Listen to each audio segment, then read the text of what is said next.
আমাৰ জীৱনটোক পদুম পাতৰ পানীৰ লগত তুলনা কৰিছে। পদ্মৰ পত্ৰৰ নীৰ পৰি যেন নুহিথিৰ, সেইমতে জীৱন চঞ্চল। পদুম পাতৰ পানী বতাহে কোন সময়ত পেলাই দিব তাৰ যেনেকৈ সিদ্ধান্ত নাই, আমিও কোন সময়ত কি পৰিস্থিতিত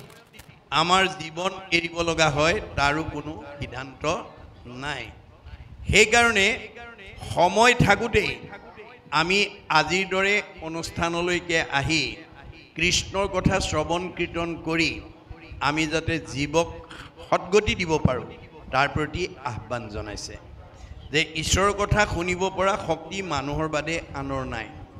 যে মানুহ হৈ যদি আমি ঈশ্বৰৰ কথা শুনাৰ প্ৰতি গুৰুত্ব নাথাকে তেতিয়া এইটো ধৰ্মহীন মানুহ বুলি কৈছে। ধৰ্মেন হীনা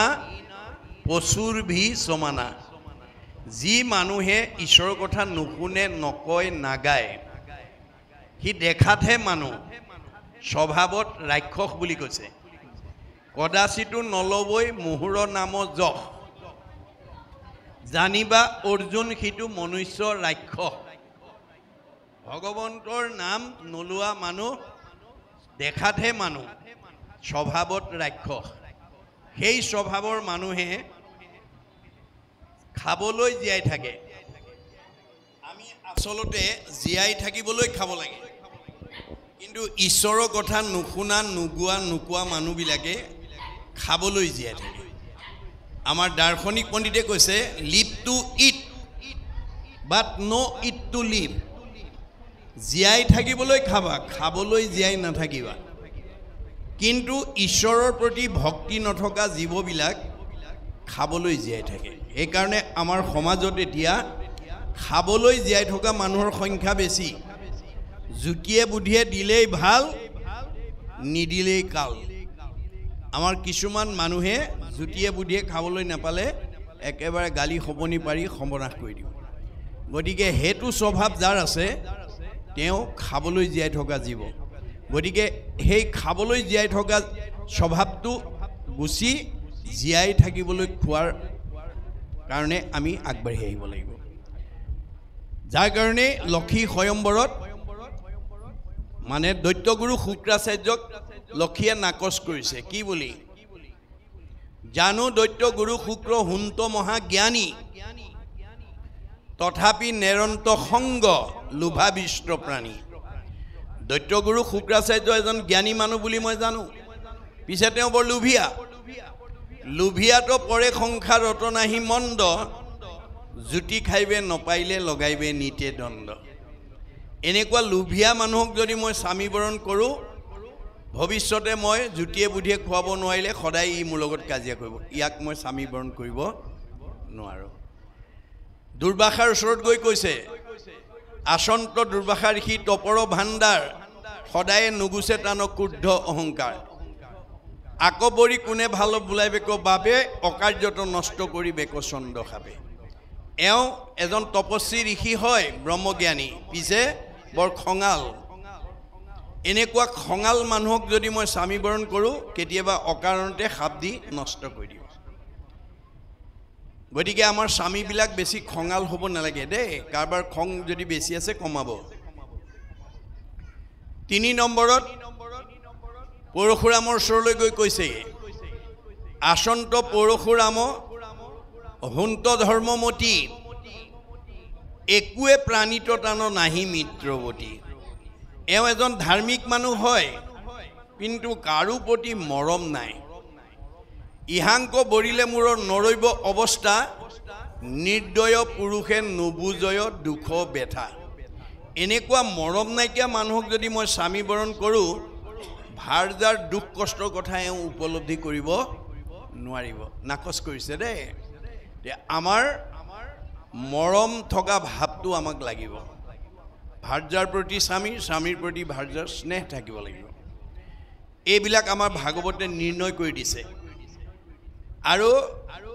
ব্ৰহ্মাৰ ওচৰলৈ গৈছে, আচন্ত বিধাতা জাক সেৱৈ সুৰাসুৰ, তান্ত পৰে আন আৰু নাহি কামাতুৰ। ভুল হুয়া যিটো নিজ দুহিতাক হৰে, নিতে কোলা হলে যাইব ইহাক বৰিলে। ব্ৰহ্মা এজন দেৱতা অসুৰৰ আৰাধ্য হয়, কিন্তু বৰ কামাতুৰ এওঁ কামৰ বশৱৰ্তী হৈ নিজৰ দুহিতাকে তেওঁ হৰণ কৰিবৰ কাৰণে চেষ্টা কৰিছে এনেকুৱা কামুক মানুহক যদি মই স্বামী বৰণ কৰোঁ সদায় কাজিয়া কৰি মানে জীৱন কটাব লাগিব হেতু নাকচ কৰিছে এনেকৈ প্ৰতিটো বেয়া গুণ নাকচ কৰি কৰি অৱশেষত বিষ্ণুক বৰক স্বামী বৰণ কৰিছে সেইকাৰণে আমাৰ বিষ্ণু স্বৰূপ বৰ বুলি কোৱা হয় গতিকে আমাৰ কোনোবা গাভৰু ছোৱালীয়ে ভাল দৰা বাচিবলৈ হ'লে আগতে ভাগৱত পঢ়ি ল'ব দেই কোনোবা ডেকা ল'ৰাই ভাল ছোৱালী ভাৰ্যা হিচাপে পাবলৈ হ'লে ভাগৱত পঢ়ি ল'ব লাগিব আমাৰ ছোৱালী বা ভাৰ্যাৰ স্বভাৱ কেনেকুৱা হ'ব লাগে ভাগৱতত আছে আৰু এটা ল'ৰাৰ স্বভাৱ কেনেকুৱা হ'ব লাগে কেনেকুৱা ল'ৰাক ভাৰ্যাই স্বামী বৰণ কৰিব লাগে সব কথা ইয়াতে আছে গতিকে ভাগৱত নুশুনা যিমান বিদ্যাৱন্ত ধনৱন্ত শ্ৰীমন্ত নহওক কিম্বা তেওঁ জীৱনশৈলীৰ প্ৰকৃত পথটো বাছি ল'ব নোৱাৰিব ভাগৱত নুশুনা পৰ্যন্ত পুথিগত ডিগ্ৰীয়ে আমাক কোনো মানুহক প্ৰকৃত মানৱ সম্পদ হিচাপে গঢ়ি তুলিব নোৱাৰিব যাৰ কাৰণে প্ৰাচাত্য শিক্ষাবিদ ৰাইবানে কৈছে for all round development of student religious education is essential এজন ছাত্ৰক পূৰ্ণাংগ ছাত্ৰ হিচাপে গঢ়ি তুলিবলৈ হ'লে পুথিগত শিক্ষাৰ লগত ধৰ্মীয় শিক্ষা যোগ দিব লাগিব ৰুচুই কৈছে the religious education should be included in the curriculum because it is through religion that the fact of youth can be set on the road to the absolute values truth beauty and goodness সত্য শিৱ সুন্দৰক আৰাধনা কৰিবলৈ হ'লে পুথিগত জ্ঞানৰ লগত ধৰ্মীয় আধ্যাত্মিক নৈতিক শিক্ষা যোগ দিবই লাগিব আমাৰ সেইকাৰণে ভাগৱতত আমাৰ জীৱনশৈলীৰ সকলো তথ্য আছে আমি সৰুৰ পৰা ল'ৰা ছোৱালীক যদি এই ভাগৱত শ্ৰৱণ কৰাব পাৰোঁ তেওঁ সৎ হ'বই তেওঁ ভাল হ'বই তেওঁ ভগৱানৰ প্ৰিয় হ'বই এই তথ্য আমাক ভাগৱতে দি আছে এতিয়া কৈছে যে ভকতিবিহীন যিটো তাৰ ধৰ্ম কৰ্ম যিটো সবে বিধা শাস্ত্ৰৰ সন্মত ভক্তি নোহোৱা মানুহ তাৰ ধৰ্ম কৰ্ম সকলোবিলাক বৃথা পকা ঘৰ বহুত থাকিব পাৰে গাড়ী মটৰ কিনিব পাৰিব দামী পোছাক পিন্ধিব পাৰিব দামী আহাৰ খাব পাৰিব কিন্তু প্ৰকৃত মানুহ নহ'বও পাৰে অৰ্থাৎ গাড়ী মটৰ পকা ঘৰ দুৱাৰ শিক্ষা বিদ্যা দামী পোছাকে আমাক প্ৰকৃত শান্তি দিব নোৱাৰে পকা ঘৰ 10টা বনালোঁ মোৰ শৰীৰটো বেমাৰ নোহোৱাকৈ থাকিব মনটো আনন্দত থাকিব নহ'ব গাড়ী মটৰ পকা ঘৰ দুৱাৰ পাৰ্থিৱ সম্পদে আমাক প্ৰকৃত শান্তি দিব নোৱাৰে সেইকাৰণে ভাগৱতে কৈছে আন যত সবে মিছা ভক্তিৰ অভাৱে আপোনাৰ এই পকা ঘৰ দুৱাৰ গাড়ী মটৰবিলাক যি এই জন্মত ভোগ কৰি আছে সেইটো পূৰ্ব পুণ্যৰ ফলশ্ৰুতিহে মনত ৰাখিব কথাটো আমাৰ কৰ্মফলক 3টা ভাগত বিভক্ত কৰিছে বেদে প্ৰাৰব্ধ আৰব্ধ অনাৰব্ধ প্ৰাৰব্ধ মানে পূৰ্ব জন্মৰ কৰ্মফল পূৰ্ব জন্মৰ বেছি পুণ্য লৈ আহি এই নাজিৰা ওপৰ কৈবৰ্ত গাঁৱত যি বসবাস কৰি আছে সি গাঁওখনৰ ভিতৰত সবতকৈ ওপৰত থাকিব মধ্যম পুণ্য লৈ হাজন মধ্যমত থাকিব আৰু কম পুণ্য লৈ হাজন কমত থাকিব আপোনাৰ পুণ্যৰ অনুপাতেহে আপোনাক ভগৱানে প্ৰতিষ্ঠা কৰিব ভগৱানেও কাকো তল ওপৰ কৰি নিজৰ ইচ্ছাৰে নোৱাৰে পূৰ্ব কৰ্মফল অনুপাতেহে তেওঁক ৰাখিব এজন পৰীক্ষকে পৰীক্ষা বহি চাই ছাত্ৰ ছাত্ৰীয়ে যিমান নম্বৰ পায় তাৰ ওপৰতহে উপাধি দিব পাৰিব পৰীক্ষক হ'ল বুলি কাৰোবাক মানে ইচ্ছা কৰি উপাধি দিব নোৱাৰে তেওঁ যিমান নম্বৰ পাব তাৰ ওপৰতে ষ্টেণ্ড মাৰ্ক পাইছেনে ডিষ্টিংশ্যন মাৰ্ক পাইছে ষ্টাৰ মাৰ্ক পাইছেনে ফাৰ্ষ্ট ডিভিজন মাৰ্ক পাইছে লেটাৰ মাৰ্ক পাইছে তাৰ ওপৰতহে তেওঁ উপাধি দিব পাৰিব পৰীক্ষক হ'ল বুলি ইচ্ছা কৰি কাৰোবাক ষ্টেণ্ড কৰা বা ডিষ্টিংশ্যন মাৰ্ক দিব নোৱাৰে ভগৱান হ'ল বুলি ইচ্ছা কৰি কাৰোবাক দুখ সুখ দিব নোৱাৰে গতিকে কাৰোবাৰ দুখ সুখৰ কাৰণে আমাৰ পূৰ্ব কৰ্মফল দায়ী হৈ আছে এই কথা নজনাৰ কাৰণে আজি আমাৰ সমাজত বহুত মানুহে আনৰ হোৱা দেখিব নোৱাৰে আনক হিংসা কৰে ভাগৱতৰ দৰ্শন নজনাৰ কাৰণে আমাৰ সমাজত বহুত মানুহে আনক হিংসা কৰা দেখা যায় আনৰ হোৱা দেখিব নোৱাৰে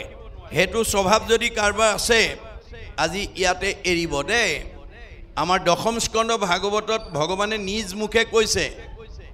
অপৰৰ সম্পদ দেখি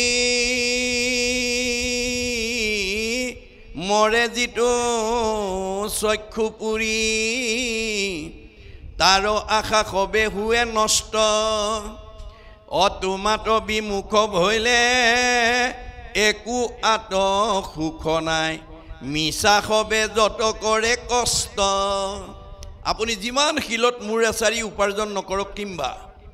তেওঁ থকা হৃদয়খনত যদি পৰহিংসা ভাৱ ৰাখে আপোনাৰ মনৰ বাঞ্ছা কোনোদিন ভগৱানে পূৰণ হ'বলৈ নিদিয়ে মনৰ বাঞ্ছা পূৰণ নোহোৱা কোনো মানুহে খোলা হাঁহি মাৰিব নোৱাৰে খোলা হাঁহি মাৰিব নোৱাৰা মানুহৰ চেহেৰা ভাল নহয় কমনীয়তা নাবাঢ়ে আয়ুস নাবাঢ়ে বাইবেলত চলোমনে কৈছে merry heart doeth good like a medicine a broken heart dry the bone যাৰ হৃদয়ত আনন্দ থাকিব মেডিচিনৰ দৰে কাম কৰিব শৰীৰ সুস্থ কৰি ৰাখিব নিৰোগী কৰি ৰাখিব কমনীয়তা বঢ়াব আয়ুস বঢ়াব যাৰ মনত দুখ বেদনা ভৰি থাকিব সি আৰু ঘিউমৌ খাওক হাড়লৈকে শুকাই যাব আহাৰে চেহেৰা ভাল কৰিব নোৱাৰে যদি মনটো আনন্দত ৰাখিব নোৱাৰে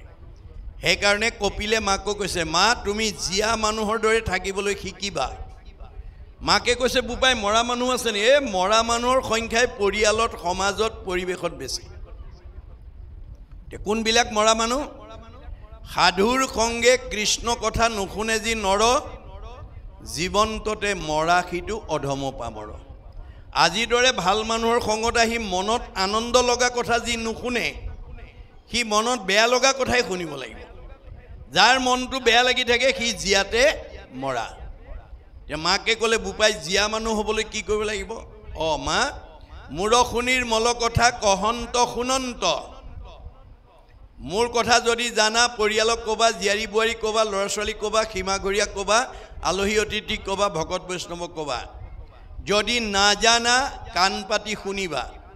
শ্ৰোতা নহ'লে মা তুমি কোনোদিন বক্তা হ'ব নোৱাৰিবা আনৰ ভাল কথা শুনাৰ যাৰ ধৈৰ্য নাই সি আনক ভাল কথা কোৱাৰ যোগ্যতা অৰ্জন কৰিব নোৱাৰিব মুতবিনে চিত্ত আন দেৱত নেদন্ত মুত বিনে আন দেৱতাত মনোযোগ নিদিবা কাৰণ ব্ৰহ্মা আদি কৰি জীৱ যত ৰাম ৰাম ৰাম ৰাম ৰাম মায়া সজ্জা মাজে আশ্ৰয় ঘুমতি যায় আপুনি মইনো কোন সৃষ্টিকৰ্তা ব্ৰহ্মা সংহাৰকৰ্তা শিৱ পালনকৰ্তা বিষ্ণুকে প্ৰমুখ্য কৰি ৩৩ কোটি দেৱতা ভগৱানৰ মায়াত বন্দী হৈ আছে তেওঁলোক নিজেই অজ্ঞান আন্ধাৰত আছে আন্ধাৰত থকা দেৱতাৰ আশ্ৰয় ল'লে কোনোবাই পোহৰ পাব নেকি আন্ধাৰত বহি থকা মানুহ এজনৰ কাষত কোনোবা বহিলে পোহৰ পাব নেকি নাপায় ক'ত বহিব লাগিব যে মাং প্ৰপদন্তে মায়া মেতাম তৰন্তিতে মই পোহৰ মোৰ কাষলৈ যেতিয়ালৈকে নাহিবা তেতিয়ালৈকে তুমি আন্ধাৰতে থাকিব লাগিব দুখ দুৰ্গতিতে থাকিব লাগিব মোৰ আশ্ৰয় লোৱাৰ লগে লগে পৰম আনন্দ আখি মনত মিলয় তেবে তাক আৰু তিনি তাপে নচুৱায় তেতিয়া আৰু ভগৱানৰ তিনিটা তাপ আদি দৈবিক আদি ভৌতিক আদি দৈবিক আধ্যাত্মিক তাপে আমাক স্পৰ্শ কৰিব নোৱাৰে আপুনি আনন্দ বিচাৰিব নালাগে আনন্দই আপোনাৰ ঘৰ বিচাৰি ফুৰিব এইখন এখন ঘৰ দেই মনত ৰাখিব মোহৰ সেৱাৰ যোগ্য মনুষ্য শৰীৰ ইহাকে বুলিয়ক গৃহ জানা মহাবীৰ এইখন ঘৰলৈ আনন্দ নিজে আহিব কেতিয়া যেতিয়া আপুনি ৰাতিপুৱা শুই উঠাৰ পৰা গধূলা খোৱালৈকে ভকত বৈষ্ণৱ আলহী অতিথি লগৰ লগৰীয়া পালে যেতিয়া ঈশ্বৰৰ কথা ক'ব গাব শুনিব তেতিয়া আপোনাৰ ঘৰলৈ আনন্দ নিজে আহিব আপুনি যদি ৰাতিপুৱা শুই উঠাৰ পৰা গধূলা খোৱালৈকে লগ পালে কাৰোবাৰ বন্ধু বান্ধৱ আলহী অতিথিক লগ পালে যদি পৰ চৰ্চা পৰ নিন্দা পৰ সমালোচনা কথা পাতি থাকে যিবোৰ কথাই আনক দুখ দিয়ে আপুনি আনক দুখ দিয়া কথা যদি পাতি থাকে আপোনাৰ ঘৰলৈ দুখ আহিব দুখ আপুনি বিচাৰিব নালাগে দুখে আপোনাৰ ঘৰ বিচাৰি ফুৰিব পাপ আয় পৰপীড়নম বেদে সেই কথা কৈ আছে আমি ভাগৰ শুনিবলৈ কিয় আহিব নিয়মবিলাক জানিবৰ কাৰণে আমি জীয়াই থাকোঁতে কেনেকৈ শান্তিত থাকিম মৰিলে কেনেকৈ সদগতি পাম তাৰ কাৰণে ভাগৰ শুনিবলৈ আহিব লাগে আজি ভাগৰ নুশুনা মানুহে পৰ চৰ্চা পৰ নিন্দা কৰি ভাল পায় যিবিলাক মানুহৰ ভক্তি নাই সি আনৰ নিন্দা কৰি আনৰ আলোচনা সমালোচনা কৰি ভাল পায় ফলত কি হয় তাৰ জীৱনলৈ দুখ দুৰ্গতি নিজে নামি আহে গতিকে আপুনি আনক দুখ দিবলৈ গ'লে আপুনি দুখ পাবই ভগৱানে কৈছে কাক দুখ দিছা চবতে ময়ে আছোঁ মোকে দুখ দিবা মোকে আঘাত দিবা মোকে অন্যায় কৰিবা মোকে ঠগিবা মোৰে সীমা ঠেলিবা আৰু মই তোমাক ভালে ৰাখিব লাগে নহ'ব ভাগৱত পঢ়ি এই বেয়া স্বভাৱবিলাক এৰিবা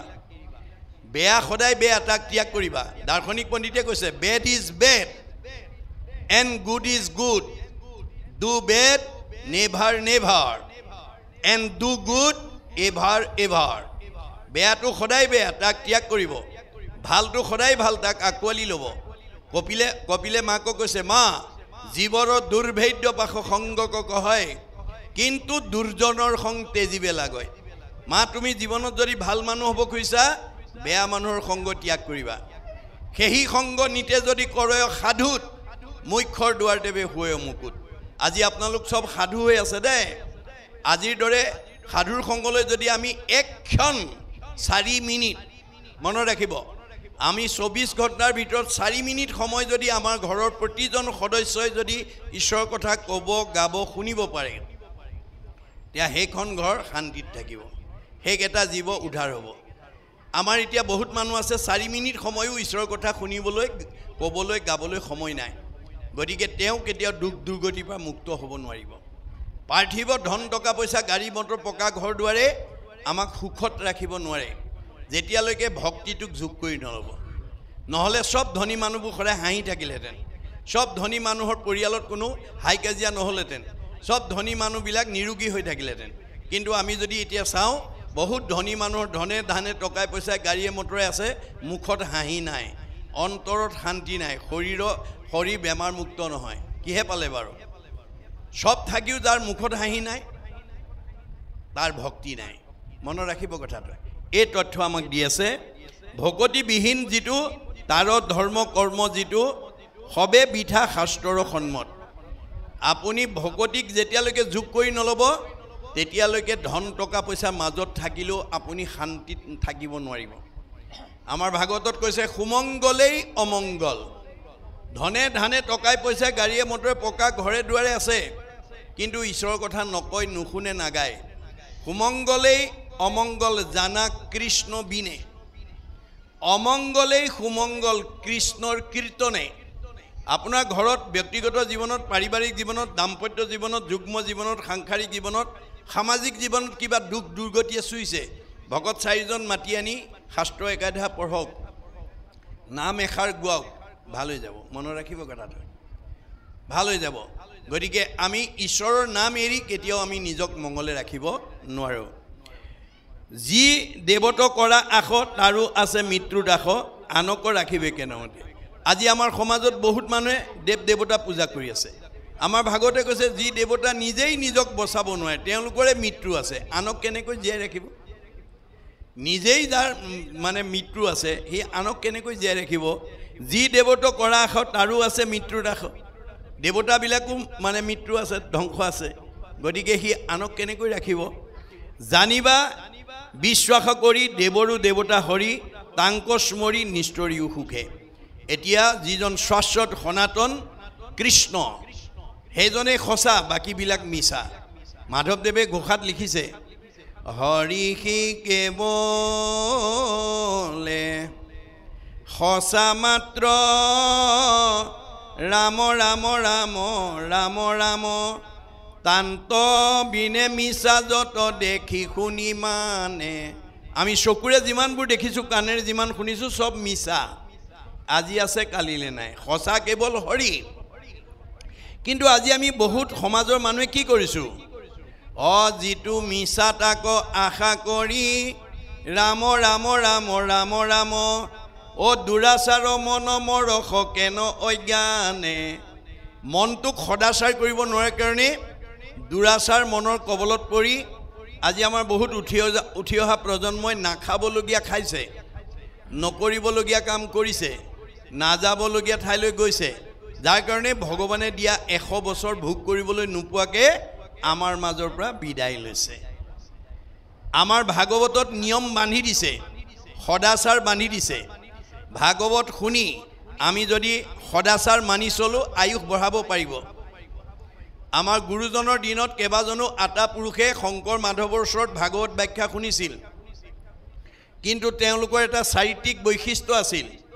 গুৰুতকৈ শিষ্য জ্ঞান খুচৰি খুচৰি লয় জ্ঞান নজনা কথাবিলাক সব শিকি ল'লে শিকাওঁতা মাধৱদেৱ 107 বছৰ জীয়াই থাকিলে শিকাওঁতা শংকৰদেৱ 120 বছৰ জীয়াই থাকিলে তেওঁলোকৰ পৰা শিক্ষা লোৱা বদলা আটা 130 বছৰ ৰাম আটা 140 বছৰ মথুৰা দাস আটাই 151 বছৰলৈ আয়ুস বঢ়ালে এতিয়া এই ভগৱানে দিয়া বয়স আমাৰ সবৰে 100 বছৰে মনুষ্যৰ আয়ুষত বৰিষ সংখ্যা কাকো কমাই দিয়া নাই তৎসত্ত্বেও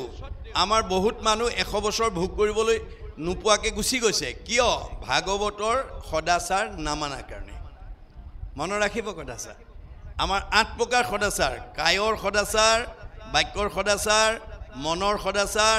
গমন সদাচাৰ শৌচ সদাচাৰ অন্ন সদাচাৰ স্নান সদাচাৰ শয়ন সদাচাৰ এই 8 প্ৰকাৰ সদাচাৰ আমাৰ প্ৰত্যেক ঘৰৰ পৰিয়ালে যাতে মানি চলিব পাৰে তাৰ প্ৰতি আপোনালোকে জ্যেষ্ঠসকলে চকু দিব লাগিব কায়ৰ সদাচাৰ মানে ত্ৰাণ দান ৰক্ষণত ব্যৱহাৰ কৰিব লাগিব আনৰ উপকাৰ কামত যাতে আমি শৰীৰটো প্ৰয়োগ কৰিব পাৰোঁ বাক্যৰ সদাচাৰ সত্য প্ৰিয় হিত আমাৰ পৰিয়ালৰ প্ৰত্যেকজনে সঁচা কথা ক'বলৈ যত্ন কৰিব সঁচা কথা কোৱা মানুহে সাহসেৰে কথা ক'ব পাৰে নিৰ্ভীকভাৱে কথা ক'ব পাৰে মূৰ তুলি কথা ক'ব পাৰে মিছা কথা কোৱা মানুহে তললৈ মূৰ কৰি থাকে কাৰণ ধৰা পৰাৰ ভয় কৰে গতিকে আমি সদায় কথাবিলাক সঁচা কল যি মানুহ পৰিয়ালত যিজনে সদস্যই সঁচা কথা কয় তেওঁ বোৱাৰীয়ে হওক বা শাহুৱে হওক সঁচা কথা কোৱা বোৱাৰী বা শাহুলে বাকী মিছা কথা কোৱাবিলাকে ভয় কৰে ডৰ কৰে সমাজত যিজন মানুহে সঁচা কথা কয় তেওঁলৈ বাকীবিলাকে ডৰ কৰে গতিকে আমাৰ কথাবিলাক সদায় সঁচা ক'বলৈ যত্ন কৰিব লাগিব কিন্তু সঁচা কথা ক'লো বুলিয়ে দামফি মাৰি ক'লে নহ'ব প্ৰিয় শুনিবলৈ ভাল পোৱাকৈ ক'ব লাগিব আৰু হিত উপকাৰ হোৱাকৈ ক'ব লাগিব আপুনি কোৱা কথাটোৱে ব্যক্তিজনৰ বা পৰিয়ালটোৰ বা অনুষ্ঠানৰ বা প্ৰতিষ্ঠানৰ সমাজৰ উপকাৰ হ'ব লাগিব তেতিয়া আপোনাৰ কি হ'ব পৰোপকাৰায় পুণ্যম আপোনাৰ পুণ্য জমা হ'ব আপুনি যদি আনৰ উপকাৰ হোৱা কথা কয় আপোনাৰ পুণ্য হ'ব কিন্তু আজি বেদৰ এই নিয়মৰ কথা নজনাৰ কাৰণে আমাৰ সমাজত বহুতে কি কৰে ওচৰৰ মানুহ ঘৰলৈ গৈ চাহ তামোল খাবলৈ গৈ এনেকুৱা কথা লগাই থৈ আহে তেওঁ ওলাই যোৱাৰ পিছতে সন্দেহবশতঃ হয় স্বামী স্ত্ৰীৰ মাজত কাজিয়া লাগিছে নহয় শাহু বোৱাৰীৰ মাজত লাগিছে নহয় ককাই ভাইৰ মাজত লাগিছে নহয় সীমা ঘৰীয়াৰ লগত লাগিছে আপুনি কৈ থৈ যোৱা কথাটোৰ কাৰণে যদি আনৰ পৰিয়ালত কাজিয়া লাগি যদি অপকাৰ হ'বলগীয়া হয় কোৱাজনৰ কি হ'ব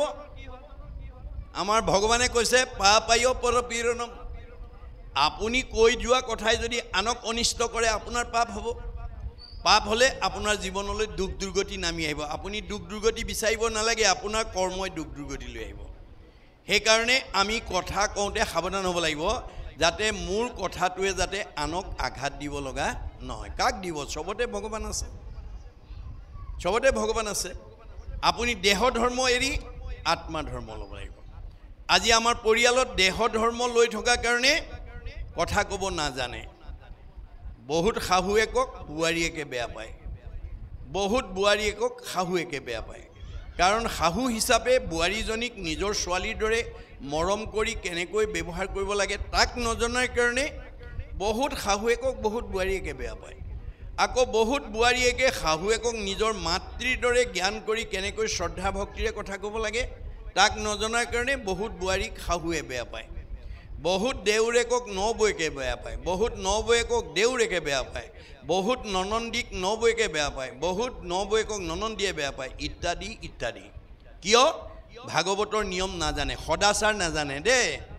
সদাচাৰ কথা কোৱাৰ নিয়ম নাজানিলে আপুনি ঘৰত কেতিয়াও শান্তিত থাকিব নোৱাৰিব কথাই আমাৰ পৰিয়ালত বিশৃংখল বা কাজিয়াৰ সৃষ্টি কৰিব পাৰে সেইকাৰণে আমাৰ কথা কোৱাৰ নিয়ম কি বুলি কৈছে সত্য প্ৰিয় হিত আপুনি কোৱা কথাটোৱে আনৰ উপকাৰ কৰিব লাগিব অপকাৰ কৰিব নালাগিব উপকাৰ কৰাৰ লগে লগে আপোনাৰ পুণ্য হ'ব পৰোপকাৰায় পুণ্যম আনৰ উপকাৰ হোৱা কথা কোৱাৰ লগে লগে আপুনিও পুণ্যৰ অংশীদাৰ হৈ গ'ল এই নিয়ম আমি জানিব লাগিব দেই বাক্যৰ সদাচাৰ গমন সদাচাৰ আমাৰ ভৰিকেইটা যাব দিছে ভগৱানে দিলে বুলিয়ে অগম্যা গমন কৰিলে নহ'ব আমাৰ সীমা বান্ধি দিছে গুৰুজনাই হেৰা তোমাক ভৰিকেইটা দিছোঁ বুলি তুমি য'তে ত'তে নাযাবা প্ৰথম কলি থকা ঠাইলৈ নাযাবা কলি ক'ত থাকে পৰীক্ষিতে কলিক নিগ্ৰহ কৰোঁতে প্ৰধানকৈ 4টা ঠাই দিছে নিৰপতি বুলন্দ কলি টুকত দিলোঁ স্থান জড়িত খেলে জুৱা পাশা কৰে মদ্যপান স্ত্ৰী পঞ্চসোণা গৃহস্থৰ থাকে জড়িত এই 4 স্থান দিলোঁ বঞ্চগৈয়া তৈত এই 4টা থান দিছে মানে মদ ভাং খোৱা জুৱা পাশা খেলা পৰস্ত্ৰী আসক্ত হিংসা ধৰ্ম এইবিলাকত আমি যাব নালাগে আপুনি যদি তালৈ যায় ভক্তি বেবিচাৰ হ'ব আকৌ কৈছে অন্য দেৱী দেও নকৰিবা সেও এখন বেৰ গৃহ নপখিবা তাৰ দুখন বেৰ মূৰ্তিকো নাচাইবা 3খন বেৰ প্ৰসাদো নাখাইবা 4খন বেৰ ভক্তি হইব বেবিচাৰ আমাৰ ভৰিকেইটা দিলে বুলি যদি আমি এই বেৰ ভাঙি যাওঁ আমাৰ ভক্তি বেবিচাৰ হ'ব তাৰ কাৰণে ঈশ্বৰক দুখিলে নহ'ব আপোনাৰ কৰ্ম দুখত আপুনি দুখ কষ্ট ভোগ কৰিব লাগিব ভক্তি বেবিচাৰ কৰি কোনেও জীৱনত শান্তি উন্নতি কৰিব নোৱাৰে আমাক নিয়ম বান্ধি দিছে দেই মনত ৰাখিব গমন সদাচাৰ শৌচ সদাচাৰ আমি গা ধুব লাগে বুলি পাচাব পায়খানা কৰি গা ধুব লাগে চাবোন লৈ মাটি পানী লৈ তে বাহিৰ শুদ্ধ হ'ব আৰু ভিতৰো শুদ্ধ কৰিব লাগিব আপুনি গা ধুওঁতে গৰম হ'ল বুলি ঢলঢলকৈ পানী ঢালিলেই নহ'ব পানী ঢালি থাকোঁতেও আপুনি জয় গুৰু শংকৰ সৰ্বগুণা কৰ যা কেৰি নাহিকে উপাম তুহাৰী চৰণে ৰেণু শতকোটি বাৰ একো কৰোঁ প্ৰণাম দৰশিত সুন্দৰ গৌৰ কলে বৰ জৈষণ সুৰপৰ কাষ সকল সভাসদ ৰঞ্জন যা কেৰি দৰ্শনে পাপ বিনাশ আপুনি গুৰু বন্দনা গাই আছে ঘোষা গাই আছে গাও ধুই আছে বাহিৰো চফা হ'ব ভিতৰো চফা কিন্তু সকলো পবিত্ৰতাৰ ভিতৰত আসল পবিত্ৰতা কাক কৈছে বেদে সৰ্বেশাম এব শৌচানাম অৰ্থ শৌচম পৰমস্মৃতম সকলো পবিত্ৰতাৰ ভিতৰত অৰ্থৰ পবিত্ৰতা সৰ্বশ্ৰেষ্ঠ আমাৰ বহুত গাঁৱত বহুত সমাজত মানে সভাপতি সম্পাদক কৰি কমিটি গঠন কৰি অনুষ্ঠান পাতে মানুহে দান বৰঙনিও দিয়ে অনুষ্ঠানটো ধুনীয়াকৈ পাতে কিন্তু অনুষ্ঠান শেষ হোৱাৰ পিছত ৰাহি পইচাকেইটাৰ হিচাপটো সভাপতি সম্পাদকে নিদিয়ে মনত ৰাখিব কথাটো যি সভাপতি সম্পাদকে ৰাহি পইচাৰ হিচাপকেইটা নিদিয়ে তেওঁ পাপত পৰি গ'ল আৰু তেওঁ মায়াত পৰি গ'ল মনত ৰাখিব তেওঁ নিজেও সমাজৰ ওচৰত মানে হেয় জ্ঞান হৈ যাব আৰু তেওঁ অনাগত দিনত সেই অনুষ্ঠান আৰু তেওঁ আগবঢ়াই নিব নোৱাৰিব তেওঁক মানুহে কেতিয়াও দান বৰঙনি নিদিব আমাৰ অনুষ্ঠান কেনেকুৱাকৈ আমি পাতিবলৈ মানে চেষ্টা কৰিব লাগে যে মই এই অনুষ্ঠানটো এনেকৈ আগুৱাই নিম ভাগৱত পাঠ ব্যাখ্যা অনুষ্ঠান 25 বছৰত ৰূপালী জয়ন্তী পাতিম 50 বছৰত সোণালী জয়ন্তী পাতিম 60 বছৰত মই হীৰক জয়ন্তী পাতিম 75 বছৰ বয়স হ'লে মহাৰজত জয়ন্তী পাতিম আৰু 100 বছৰত ভৰি দিলে শতবাৰ্ষিকী পাতিম এই পৰিকল্পনাৰে আপুনি যদি যিকোনো অনুষ্ঠান এটা যদি আগুৱাই নিব পাৰে তেতিয়াহ'লে আপুনি মৰিও অমৰ হৈ থাকিব মনত ৰাখিব কথাটো আপোনালোকৰ এইখন গাঁৱত বহুত মানুহ মৰিও অমৰ হৈ থাকিব যদি এই ভাগৱতৰ আদৰ্শৰে কাম কৰিব পাৰে আমাৰ একাদশ স্কন্ধ ভাগৱতত কৈছে কৃষ্ণ বৈকুণ্ঠপ্ৰায়ণ হোৱাৰ লগে লগে গোটেই দ্বাৰকা নগৰখন সাগৰত ডুব গ'ল কিন্তু ৰুক্মিণী মন্দিৰটো আজি কুপতি সাগৰৰ মাজত জিলিকি আছে আৰু বহুত মানুহে সেই মন্দিৰ চাই অহা ভকতো আমি লগ পাইছোঁ কিন্তু বেদৰ দৰ্শন মহাপুৰুষৰ দৰ্শন আমাৰ ভাগৱতৰ দৰ্শন যে এতিয়া আমি সাগৰৰ মাজৰ ৰুক্মিণী মন্দিৰ বিচাৰি ফুৰিলে নহ'ব নাজিৰা উপৰ কৈবৰ্ত গাঁৱত জন্মগ্ৰহণ কৰি গাঁওখনৰ কাৰণে সমাজখনৰ কাৰণে উঠি অহা প্ৰজন্মৰ কাৰণে অনুষ্ঠান প্ৰতিষ্ঠানৰ কাৰণে আপুনি কি ভাল কাম কৰি থৈ গ'ল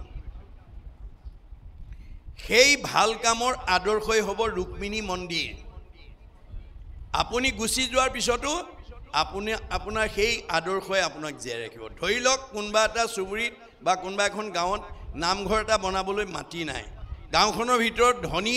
মাটি থকা মানুহজনে যদি বোলে মই এবিঘা মাটি নামঘৰৰ কাৰণে দান কৰিছোঁ বুলি যদি এবিঘা মাটি যদি নামঘৰৰ কাৰণে দান দি থৈ যাব পাৰে তেওঁ গুচি যোৱাৰ পিছত দেহ দ্বাৰকা কাল সাগৰ আমাৰ এই দেহ এদিন কাল সাগৰত বিলুপ্তি হৈ যাব কিন্তু আপুনি দি থৈ যোৱা নামঘৰৰ কাৰণে মাটি অৱদানে আপোনাক চিৰসজীৱ কৰি ৰাখিব আপোনাৰ গাঁওখনৰ ধনী মানুহজনে বোলে মই গাঁওখনৰ দুখীয়া ল'ৰা ছোৱালীবিলাক অধ্যয়ন কৰি দামী কিতাপ পঢ়ি তেওঁলোকে অধ্যয়ন কৰিব নোৱাৰে মই নামঘৰৰ কাষতে এটা লাইব্ৰেৰী মোৰ নিজাববীয়াকৈ মই বনাই দিম যাতে গাঁৱৰ ল'ৰা ছোৱালীবিলাকে পঢ়ি তাতে জ্ঞান আয়ত্ব কৰিব পাৰে এই বুলি যদি ধনী মানুহজনে যদি এটা মানে লাইব্ৰেৰী যদি গাঁওখনত দি থৈ যায় নিজা খৰচত তেওঁ গুচি যোৱাৰ পিছতো সেই লাইব্ৰেৰী থকালৈকে তেওঁৰ নাম জিলিকি থাকে মনত ৰাখিব শংকৰ মাধৱ আজি আমাৰ মাজত কায়িকভাৱে নাই মহাত্মা গান্ধী নাই জ্যোতিপ্ৰসাদ আগৰৱালা নাই ৰাভাদেৱ নাই সুধাকণ্ঠ ভূপেন হাজৰিকা নাই কিন্তু তেওঁলোকে সমাজৰ কাৰণে দহৰ কাৰণে যি অৱদান দি থৈ গ'ল সেই অৱদানে আজি তেওঁলোকক জীয়াই ৰাখিছে গতিকে আমাৰ ভাগৱতে এই কথা কৈ আছে যে আমি নিয়ম নীতিৰ মাজেদি নিজেও চলক সমাজখনকো আগবঢ়াই নিয়ক তেতিয়া আপুনিও প্ৰতিষ্ঠা হ'ব সমাজৰো উপকাৰ হ'ব আপোনাৰ জীৱই সদগতি পাব এই সদাচাৰবিলাক মানিব লাগিব গতিকে শৌচ সদাচাৰ তাৰপিছত অন্ন সদাচাৰ আমাৰ অন্ন সদাচাৰটো আমাৰ বিশেষকৈ আইসকলে গুৰুত্ব দিব লাগিব আপোনালোকে বিবাহিত আইসকলে জানে যে বিবাহৰ দিনাখন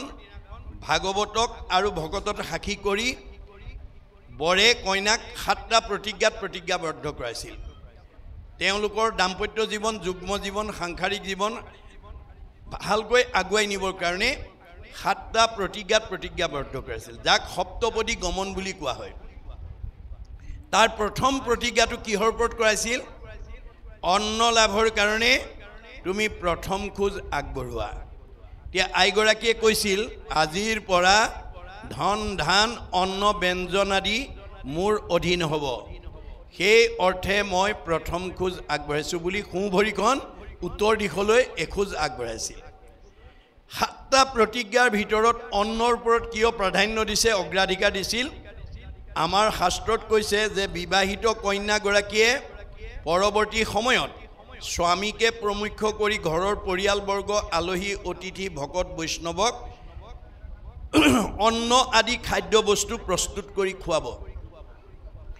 আইগৰাকীয়ে প্ৰস্তুত কৰি খোৱা দ্ৰব্যৰ পৰা আমাৰ প্ৰত্যেকৰ শৰীৰত 7 ধাতু সৃষ্টি হ'ব অন্ন খালে প্ৰথমতে ৰসৰ পৰা তেজৰ পৰা মাংসৰ পৰা মেদৰ পৰা হাড়ৰ পৰা মৰ্যাৰ পৰা শুক্ৰৰ পৰা সন্তান হ'ব অন্ন শুদ্ধ হ'লে ব্ৰহ্ম শুদ্ধ হ'ব আৰু ব্ৰহ্ম শুদ্ধ হ'লেহে সতি সন্তান শুদ্ধ হ'ব এতিয়া আমাৰ আইসকলে অন্ন শুদ্ধ কৰিবৰ কাৰণে কেনেকৈ ৰন্ধন কৰিব লাগিব আমাৰ গীতা ভাগৱতত উল্লেখ আছে জলপুষ্প ফলমূল খাদ্যদ্ৰব্য যত অন্ন আদি কৰি হবে অৰ্পিব কৃষ্ণত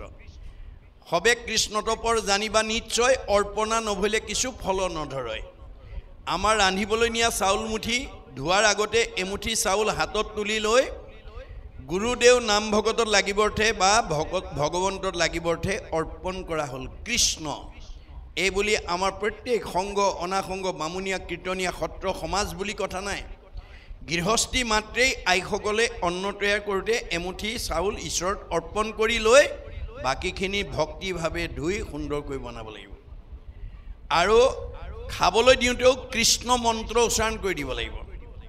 কাৰণ আমাৰ গৃহস্থী ঘৰত ৰাতিপুৱা শুই উঠাৰ পৰা গধূলা খোৱালৈকে কৰ্মবিলাক কৰোঁতে 5টা অবাঞ্ছিত পাপ আমাৰ গৃহস্থী ঘৰত প্ৰত্যেকৰ ঘৰতে প্ৰত্যেক দিনাই হৈ থাকে বুলি গীতা ভাগৱতে কৈছে কি পাপ হয় কন্দনী পেশনী চুলি কলসী মাৰ্জনী গৃহস্থৰ পঞ্চ হিংসা সিজে ৰাতি দিনী ৰাতিপুৱা শুই উঠাৰ পৰা গধূলা খোৱালৈকে কামবিলাক কৰোঁতে এই 5টা পাপ অবাঞ্ছিতে সিদ্ধ হয় কন্দনী মানে ঢেঁকী বা মিক্সাৰত জা জলপান প্ৰস্তুত কৰোঁতে ব্ৰহ্ম হত্যা হয় তাত এটা পাপ লাগে পেশনী মানে পতাত মছলা পিছা সৰিয়হ পিছা আদা পিছা জলকীয়া পিছা নহৰু পিছা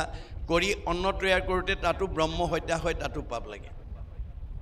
চুলি মানে জুহালত বা গেছত বা ৰন্ধনশালাত অন্ন তৈয়াৰ কৰিলে তাত ব্ৰহ্ম হত্যা হয় তাতো পাপ লাগে কলসী কলহ বা কোনো পাত্ৰত পানী আনিলে চকুৰে মনিব নোৱাৰা জীৱাণু আহে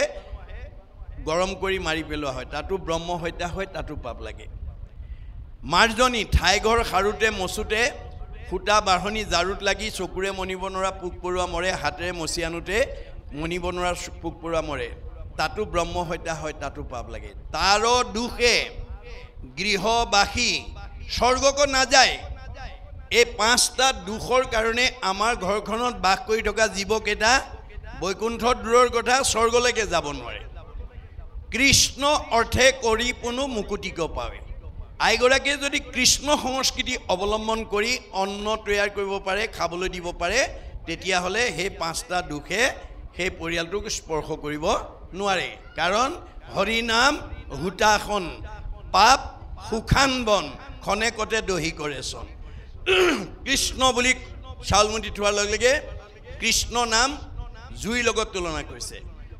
শুকান বনত জুই লাগিলে যেনেকৈ তৎক্ষণাত পুৰি নাইকিয়া হৈ যায় আইগৰাকী মুখৰ কৃষ্ণ শব্দটোৱে সেই সময়লৈকে হোৱা পঞ্চশুনা পাপবিলাক পুৰি পেলায়